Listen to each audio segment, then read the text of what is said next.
আসসালামু আলাইকুম। হ্যালো বন্ধুরা, স্বদেষ্টা বিরেচনা চূর্ণ হলো আয়ুর্বেদের একটি প্রাচীন ও অত্যন্ত জনপ্রিয় একটি ক্লাসিক্যাল হার্বাল পাউডার।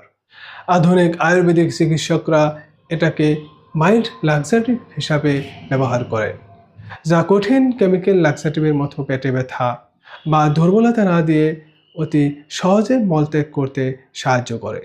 এটি সুস্বাদু হওয়ার জন্য শিশু, বয়স্ক, এমনকি দুর্বল রোগীরাও এটা সহজে খেতে পারেন। এটি কেন এত জনপ্রিয়?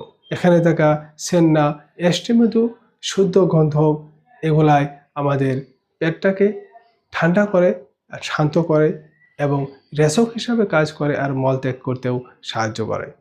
এটা হলো মৃদু বিরেচক। হঠাৎ পাতলা পায়খানা বা ক্রিম না করে এটাই ধীরে ধীরে মলত্যাগ করতে সাহায্য করে। তাই আপনি প্রত্যেক দিন 1 থেকে 2 চা চামচ স্বদেষ্টা বিরেচনা চূর্ণ আপনি গরম জলের সাথে মিক্স করে আপনি রাত্রে ঘুমানোর আগে খান। এটা আপনার কোষ্ঠকাঠিন্য থেকে হওয়া মাথা ব্যথা, চুলকানি, পালসের সমস্যা, অ্যাসিডিটি, গ্যাসের সমস্যা সব কমাতে সাহায্য করে। সংক্ষেপে বলতে গেলে স্বদেষ্টা বিরেচনা চূর্ণ আয়ুর্বেদের একটি সহজলভ্য ও কার্যকরী এক সমাধান, যেটা নাকি কোষ্ঠকাঠিন্য ভালো করার সাথে সাথে পুরা পাচনতন্ত্রকে সুস্থ রাখতে সাহায্য করে। আশা করি সবাই ভালো থাকুন, সুস্থ থাকুন। নেক্সট ভিডিওতে আবার দেখা হবে। আজকের জন্য বিদায় নিচ্ছি। ধন্যবাদ।